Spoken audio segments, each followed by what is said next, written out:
Los servicios sociales son un pilar básico de nuestro estado del bienestar. En relación con los jóvenes, en cada ayuntamiento encontramos programas de intervención social con jóvenes, casas de la juventud y a todos los niveles administrativos, local, autonómico o central, las políticas de juventud tienen una importancia teórica muy relevante. Pero, ¿qué ocurre en la práctica? ¿Acuden los jóvenes a los servicios sociales de los ayuntamientos? ¿Qué se investiga en el ámbito de juventud y cómo se interviene con los jóvenes desde la perspectiva del trabajo social? ¿Podemos observar una progresiva invisibilización de los jóvenes en el ámbito de los servicios sociales, definida como una menor presencia de programas y actividades y una menor afluencia de los jóvenes a los mismos? En este segundo tramo de Sin Distancias nos proponemos hoy, con la ayuda de dos expertos, contestar a estas cuestiones y desvelar algunos mitos y leyendas sobre los jóvenes y los servicios sociales. El catedrático Antonio López Peláez, profesor del Departamento de Trabajo Social, tiene la palabra.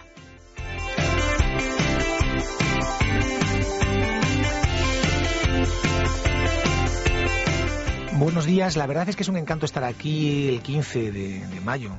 San Isidro, que era prácticamente un antecesor de los trabajadores sociales, ¿no? Es un placer para nosotros, en pleno día de fiesta, poder contar en este programa de radio con el decano de la Facultad de Trabajo Social de la Complutense, don Andrés Arias. Y la verdad es que hoy tratamos un tema que yo creo que les va a encantar a todos, porque es un tema curioso, ¿no? La mayor parte de nosotros, cuando nos acercamos a nuestras instituciones, llevamos una imagen preconcebida. Pensamos y tenemos una imagen pues de las instituciones universitarias, como esta, como la UNED, de las instituciones penitenciarias. ¿Y qué pasa con la imagen que tenemos de los servicios sociales? ¿Qué pasa con los mitos y leyendas en torno a qué ocurre con la gente que va?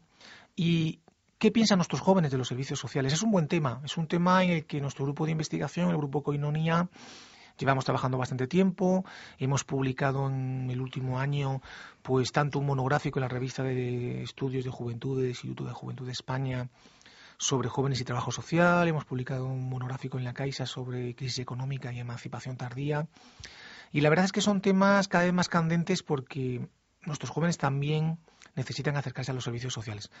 En este sentido es un placer contar con el profesor Andrés Arias, porque él tiene una larga trayectoria de investigación en los temas de trabajo social con grupos, en los temas de servicios sociales y sobre todo como decano de la escuela más grande de trabajo social de España, junto con la UNED.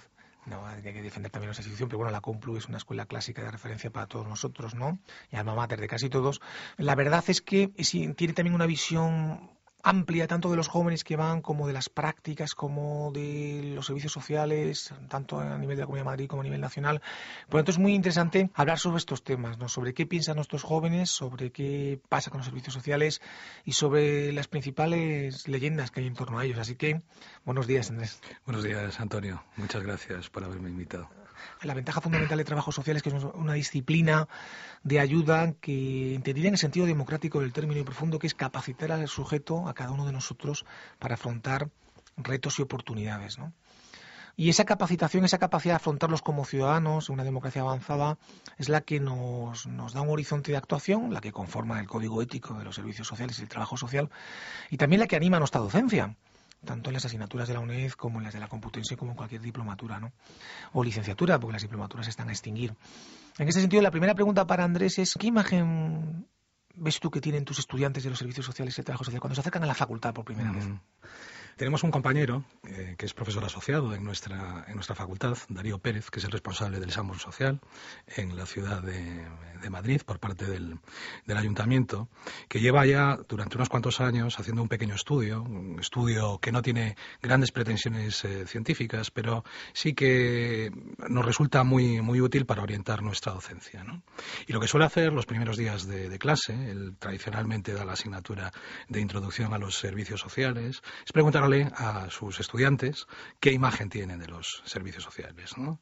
Qué entienden que ofrecen los servicios sociales, cuál es su modo de operar, y es muy, muy curioso, ¿no? Ahí encontramos ya desde el primer momento que los futuros trabajadores y trabajadoras sociales tienen una imagen estereotipada del sistema de servicios sociales, ¿no?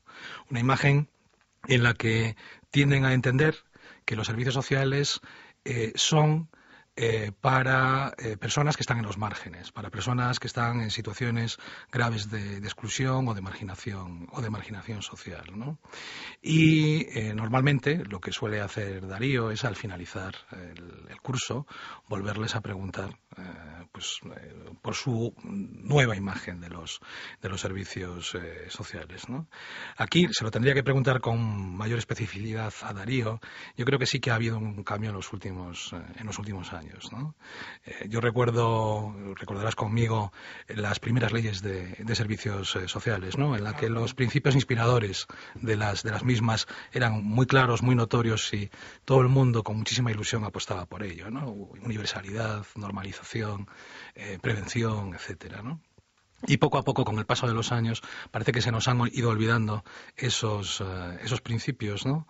Y si hace años notábamos un gran cambio entre el antes y el después, ahora nuestros estudiantes, cuando estudian, cuando investigan con nosotros qué son los servicios sociales y qué hacen, esa imagen, tristemente, se va acercando cada vez más al estereotipo, ¿no?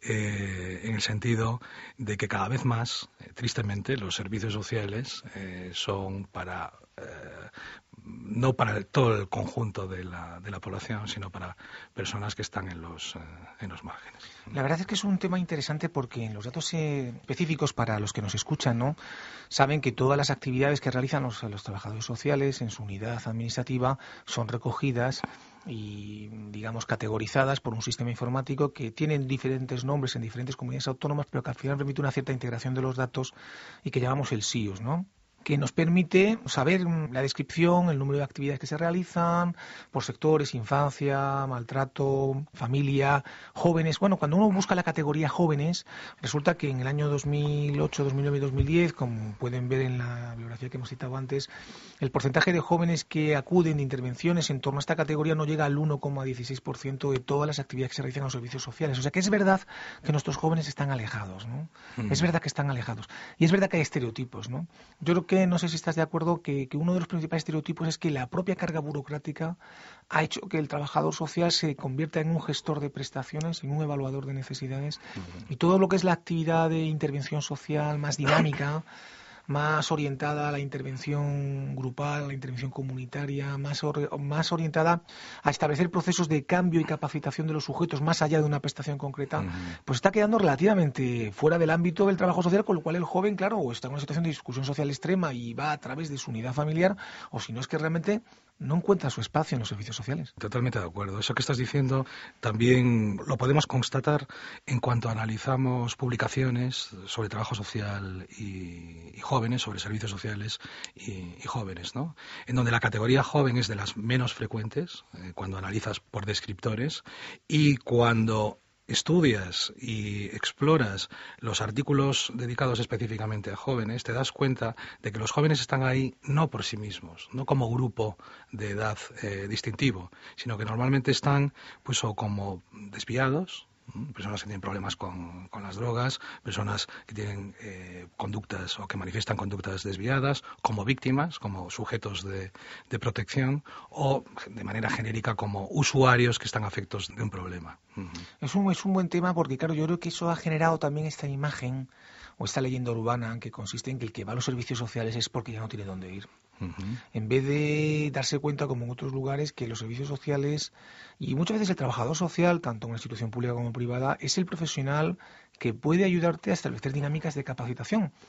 Hay que tener en cuenta que nuestra historia surge así, con los primeros grupos de autoayuda, que son organizados por los propios sujetos para, entre todos, generar dinámicas de autoenriquecimiento y de capacitación, de empowerment, no podríamos decir en un término americano muy utilizado en la literatura, pero en el fondo ese darse poder, del power, ¿verdad?, es darse poder, empoderarse, capacitarse, tiene que ver con una visión muy diferente, que implicaría un diseño de actividades tomando en cuenta al joven en todo su ámbito social y cultural, con sus relaciones de la juventud, pues con el ocio, con el tipo de consumo de estupefacientes o no, con el tipo de actividades, con los tipos de problemáticas familiares, con los estudios, de tal manera que hubiera una intervención integral que permitiera un desarrollo personal. Pero muchas veces, claro, como dices con mucha precisión, lo que ocurre es que son simplemente el que llega ya despojado de todo y afectado por una situación extrema, ¿no? El segundo tema interesante de estos mitos y leyendas, el segundo es la idea de que al final los servicios sociales solo te ayudan a seguir igual. Es decir, que el que entra allí no sale. ¿Cómo lo ves? Porque yo creo que a veces mucha gente joven acaba recurriendo a su unidad familiar porque no visibiliza los servicios sociales, son invisibles para ellos. En segundo lugar, porque te estigmatiza ir. ¿Es posible? Yo creo que sí. En el imaginario colectivo y en concreto de los jóvenes, sí, yo creo que existe esa visión, ¿no? De que es un lugar al que no se debe de acudir, porque si uno acude ya significa que está en una posición de extrema dificultad por una parte y que el sistema no va a contribuir a una mejora sustantiva de tu propia situación, ¿no? Y discúlpame, me gustaría retomar un par de cosas claro. que estabas comentando con anterioridad, vinculadas por una parte con las propias características del sistema de servicios sociales, ¿no? Decías que se ha convertido en un sistema distribuidor de recursos, ¿no? Me gustaría traer a colación aquí a Demetrio Casado, su clásica definición de los servicios sociales, ¿no? Que los definía como prestaciones técnicas. Y tú muy bien has dicho, ¿no? Nos hemos convertido en gestores de recursos en vez de profesionales que de manera técnica contribuyen a la mejora del bienestar de los individuos con los que trabajamos y en este caso concreto con los jóvenes, ¿no? Y por otra parte también nos hemos olvidado de nuestro pasado. Y mencionabas tú también muy certeramente el pasado del trabajo social, y en concreto el trabajo social con grupos y el trabajo comunitario, que empezó con jóvenes fundamentalmente y con inmigrantes. Bueno, por poner una fecha que ya es mítica, ¿no? Una fecha, un periodo mítico, a finales del siglo XIX en los Estados Unidos, ¿no? Y con anterioridad antecedentes en Reino Unido, ¿no? En los suburbios de las ciudades. Yo creo que deberíamos recuperar estos elementos, ¿no? La capacidad técnica, el trabajo social dentro del ámbito de los servicios sociales y recuperar las dimensiones grupales y las dimensiones comunitarias en esas operaciones, ¿no? Yo estoy de acuerdo. A mí me llama mucho la atención porque no sé si nuestros oyentes lo saben, ¿no? Pero claro, el trabajo social surge. Hemos tenido un curso también de nuestro grupo de investigación Koinonia. Tienen, afortunadamente, con la supertecnología de la UNED, incluida la radio y los magníficos profesionales que nos ayudan, pero la verdad es que la tecnología que tenemos es magnífica y ahora si entran en la web, por ejemplo, de nuestro grupo, que es www.koinonia.org.es, pero si no, a través de la UNED, lo encuentran, ¿no? En los grupos de investigación o a través de nuestro propio nombre, ¿no? Están colgadas en las actividades las pequeñas conferencias que hubo, ¿no? El curso era un curso sobre iniciaciones, fraternidades, sociabilidad, y hay un tema muy curioso y es que a finales y principios del siglo XX, en la misma ciudad, Chicago, en la misma ciudad, surgen los rotarios, los clubes de rotarios, que son sociabilidades privadas con una voluntad de ayuda donde se genera capital social relacional entre los que están inmersos. Surgen los leones, 10 años después, y surgen los trabajadores sociales, la Hull House. Y justamente el último libro de Richard Sennett, que se llama Juntos, lo pueden ustedes leer en la editorial Anagrama, publicado en español, se publicó hace un año en inglés. Hace no un año, pocos meses. Afortunadamente las obras de Richard Sennett, para los que no leen inglés, se traducen enseguida al español. Pues habla de su experiencia, porque él acudió allí. Acudió a la Hull House en los años 30, porque era hijo de un matrimonio divorciado, y con su madre, y cuenta esas historias, ¿no? Y estas formas de sociabilidad. Entonces, claro, nuestros jóvenes en muchas ocasiones, los servicios sociales los han considerado casi como un grupo más de apoyo, casi sectario, ¿no? Como un grupo en el que tú vas y te estigmatizas, en vez de introducirlos con la misma lógica con la que muchos colegios se han introducido, por ejemplo, la figura del psicólogo. La psicóloga, que es un profesional al que se deriva un alumno que en muchos casos el problema puede ser más bien relacional, familiar, económico, estructural, abordado mejor y más integralmente por el trabajador social que por el psicólogo o psicóloga, sin meternos con los psicólogos y psicólogas, que además en la UNED hay una facultad estupenda y nosotros nos llevamos fenomenal con todo y nos parecen geniales. Claro, y además, Antonio, me vas a disculpar, yo soy trabajador social, pero también soy psicólogo. Claro, pues yo digo, estoy aquí manejándome con cuidado. Pero la realidad es que es verdad que el trabajo social haya perdido un espacio con la población más joven. Yo no sé si también tiene que ver este mito y esta leyenda con el hecho de que el joven no se ve representado en los programas que se le ofrecen en los servicios sociales para jóvenes. Sí, y yo creo que hay una cuestión que es fundamental, que tiene que ver con la participación. que era otro de los clásicos principios de los servicios sociales, ¿no? En el momento en el que el sistema hace uso de una pseudo participación, ¿no? A través de los consejos, pero no hay una participación en el día a día, en la cotidianidad, ¿no? del trabajo que se desarrolla ahí, pues evidentemente se generan este tipo de imágenes que no son aceptadas o que desagradan a los jóvenes y que hacen que pues rehuyan del contacto con los servicios sociales, ¿no? Es un buen tema. La verdad es que a mí sí que me preocupa porque en las investigaciones que hacemos con jóvenes y trabajo social, al final siempre nos basamos en la poca participación, en la ausencia de conocimiento, pero hay otra parte que afecta a nuestras políticas de juventud como tales, como tú bien dices, de la participación, y es una parte en la cual nuestros jóvenes a veces se convierten en una pura excusa para nuestras políticas. Son políticas que no tienen en consideración sus propias situaciones, sus trayectorias, y donde al final pues todo se fía a que superen las pruebas de integración a la sociedad, que cada vez se les pone más cuesta arriba, o directamente es que está muy a cuesta arriba para todos, ¿no? Pero a mí sí que me llama la atención esa falta de programación. En muchos ayuntamientos a los que uno va se da cuenta de que las políticas de juveniles están completamente segmentadas de lo que hacen los servicios sociales. Hay muy poquita conexión entre los profesionales y además y dramáticamente es que no hay programas específicos que aborden esa situación integral en la que el joven vive, porque el joven vive inmerso en sus problemas afectivos, en sus problemas educativos, en sus problemas relacionales, y además en una juventud como la que ahora, en fin, no sé si ustedes se lo toman, pero como es el Día de San Isidro, hoy en día saben ustedes que estadísticamente cada vez los jóvenes duran más. Que antes uno era joven hasta los 19, 20, que después hasta los 20 y tantos, y que hoy en día ya dices que eres un joven adulto hasta los 39, 40, claro. En fin, yo espero que todos los que nos oigan sean menores de... En fin, casi entramos, Antonio. Sí, pero casi entramos, pero yo ya no. Andrés es más joven, pero yo ya no. O sea, no puede ser. O sea, es que claro, la juventud es un periodo acotado en la vida y la expansión de los comportamientos juveniles tiene como consecuencia quizás también la expansión de estos mitos y que las personas hasta edades más tardías no acudan, y a la vez los trabajadores sociales tampoco diseñemos programas porque quizás es que no tenemos tiempo, ¿no? Efectivamente. Has apuntado muchísimas cosas interesantes, ¿no? Hablábamos antes de participación, pero yo creo que otro de los elementos clave de esa imagen mítica y el rechazo que tienen los jóvenes hacia los servicios sociales es que a los jóvenes se les trata como seres en transición, como seres que se están preparando para convertirse en otra cosa completamente diferente a lo que son, ¿no?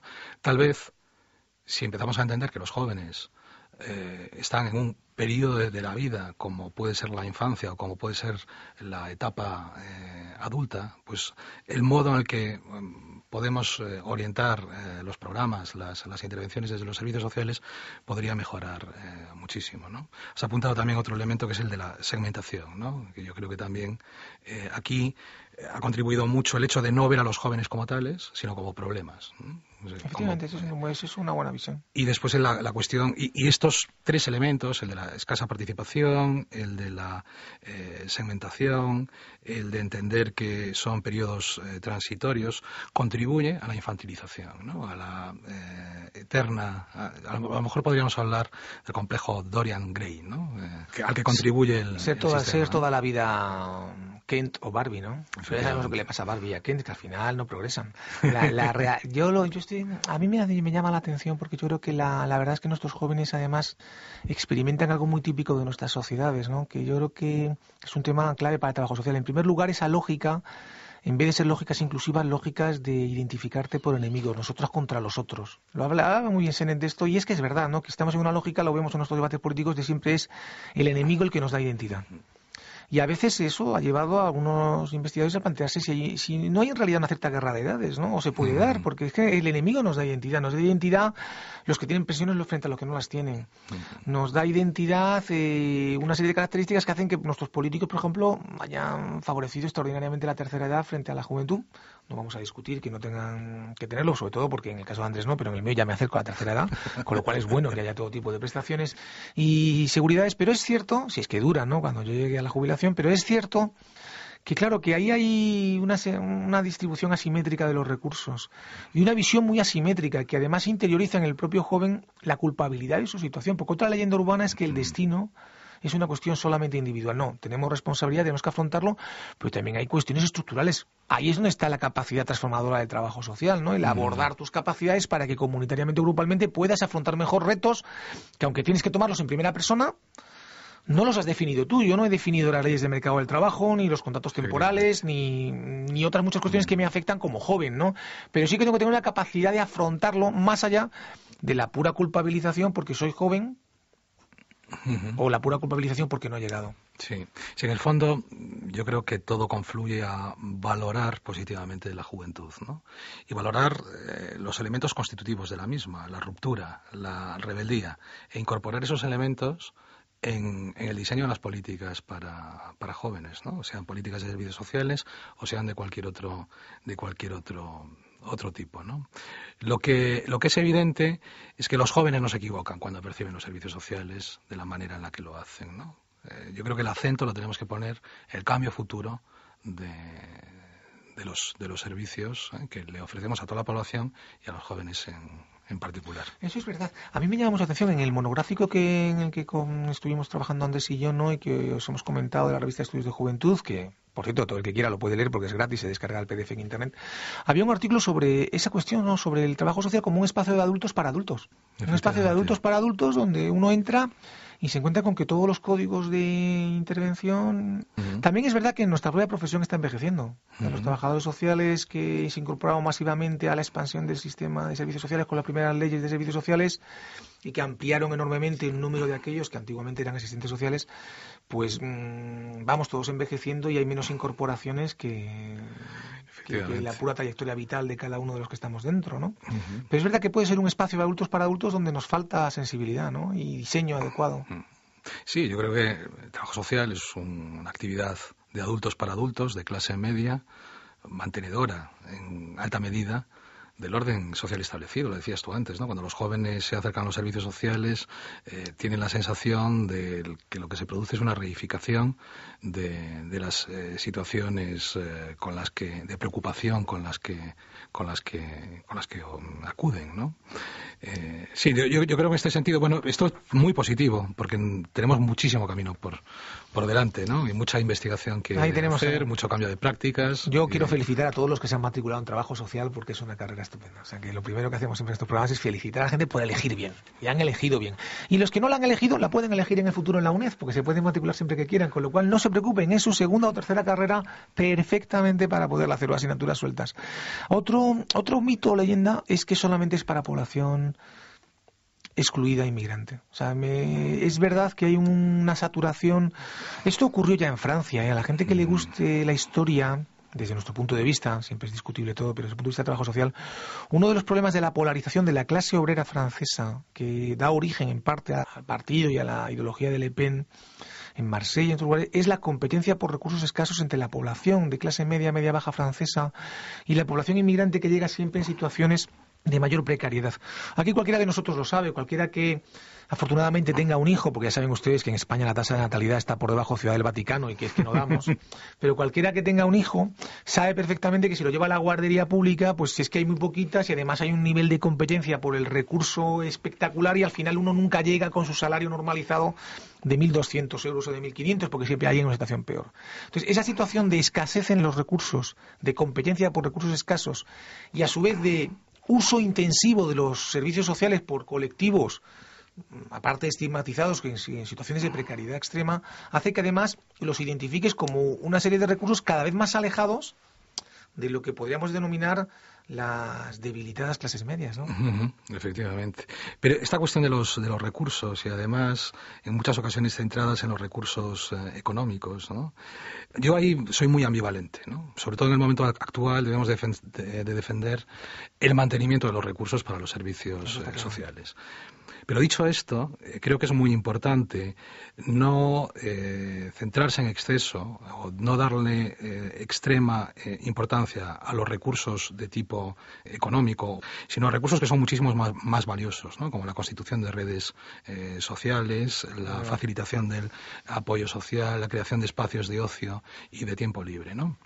Y esto me lleva a pensar en cómo definimos nuestras disciplinas, ¿no? Y cómo definimos los servicios sociales o cómo definimos sus objetivos, ¿no? Los objetivos de los servicios sociales es minimizar, erradicar el malestar social, o debemos plantearnos que nuestra tarea es perseguir el bienestar social, ¿no? Que yo creo que no son puntos de una única escala, ¿no? Sino que son dos dimensiones diferentes.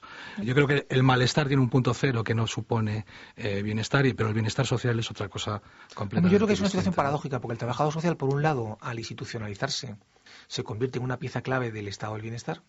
Pero por otro lado, al estar institucionalizado, se convierte en un gestor de recursos y por tanto abandona todo lo que son los proyectos, porque entre otras cosas no tiene tiempo, no hay suficientes profesionales, todos los proyectos de intervención y capacitación personal, grupal y comunitaria, que son la otra gran dimensión que no puede quedar oscurecida por la pura gestión de prestaciones. Además, al identificarse el trabajador social con el gestor de prestaciones, aparece como una persona dentro de la institución con un tipo de poder determinado y convertido casi en tu enemigo o en tu amigo, pero muy alejado va a todos los otros procesos de crecimiento que surgen en esta época, como la Hull House, donde realmente lo que se buscaba era la capacitación de los ciudadanos y que tiene otros fenómenos en la época como los que acabamos de comentar, ¿no?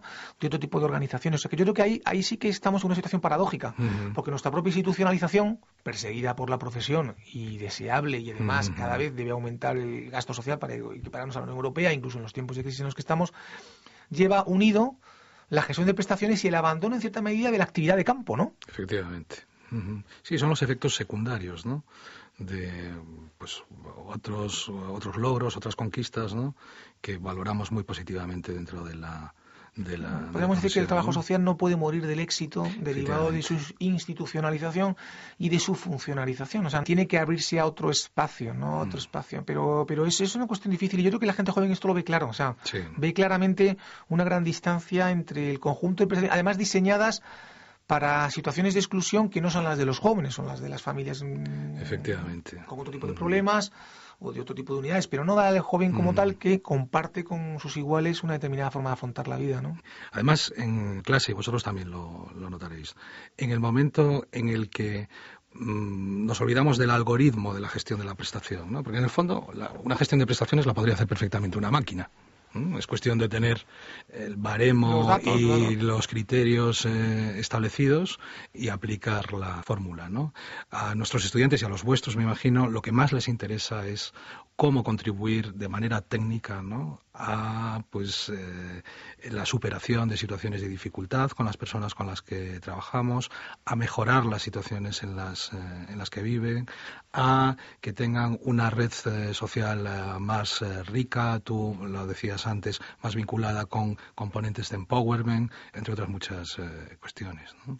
Claro, ahí la cuestión es verdad que también nos afecta eso también a los planes de estudio, ¿no? Yo creo que nosotros, al final, no sé qué piensas tú en la Complutense, ¿no? Pero independientemente de cada una de nuestras facultades, es cierto que quizás debido a la institucionalización nos hemos orientado más al conjunto de conocimiento de prestaciones y debates del tipo procedimiento, forma, que a todas las asignaturas de investigación y participación, ¿no? Quizás son más complejas o porque realmente pues exigen un afrontamiento y hay más escasez de recursos y el trabajador social al final hace sus oposiciones y va a entrar en muchos casos en una institución donde le piden pues 50 temas de constitucional, 25 temas de otra cuestión. Sin duda. Y al final... Sí.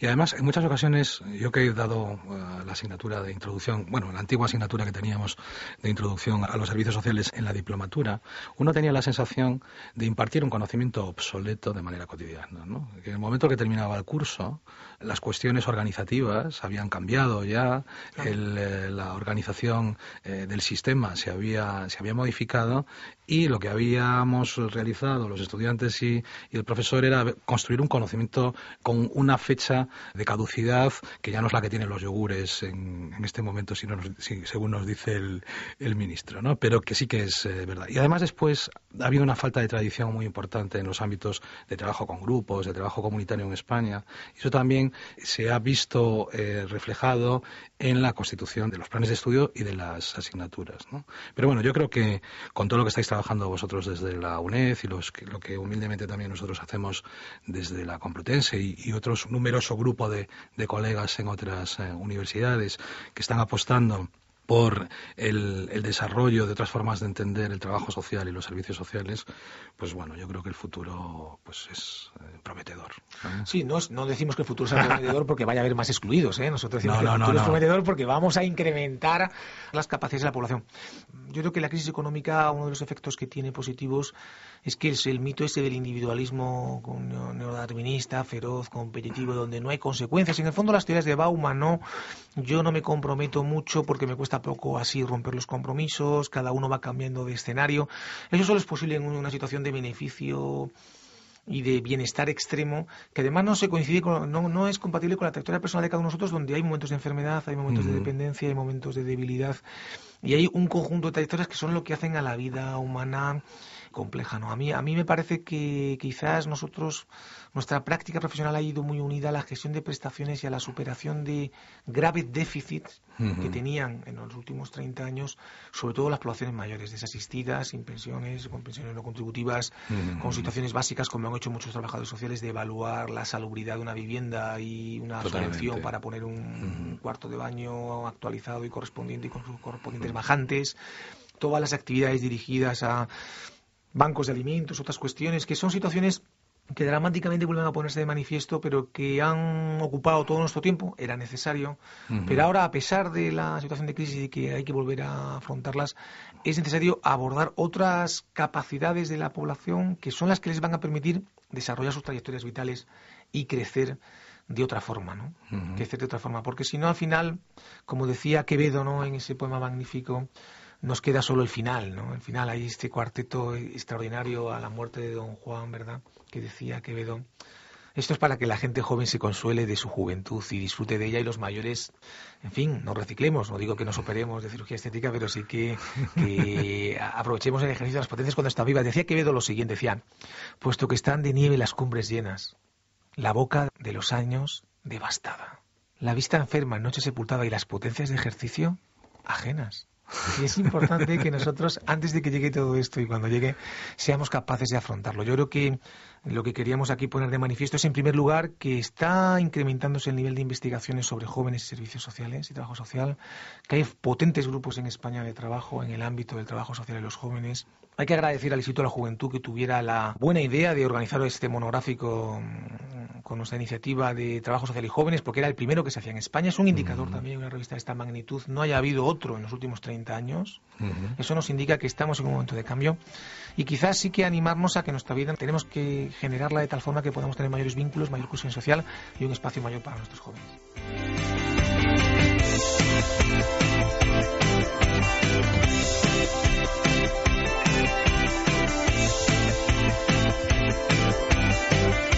Mitos y leyendas sobre los jóvenes y los servicios sociales. En torno a este título nos han ofrecido esta interesante charla dos expertos: el catedrático de la UNED, profesor del Departamento de Trabajo Social, Antonio López Peláez, y Andrés Arias, decano de Trabajo Social de la Universidad Complutense de Madrid.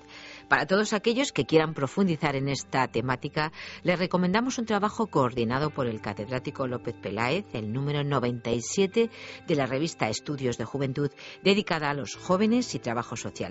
Puede entrar en la página del Instituto de la Juventud, injuve.es, y otra revista de la colección Estudios Sociales, el número 34 en concreto, está dedicado también a la crisis económica y emancipación tardía de la juventud. En este texto se expone la situación actual de las transiciones juveniles en España en comparación con Europa y el desigual impacto de la crisis entre los jóvenes europeos.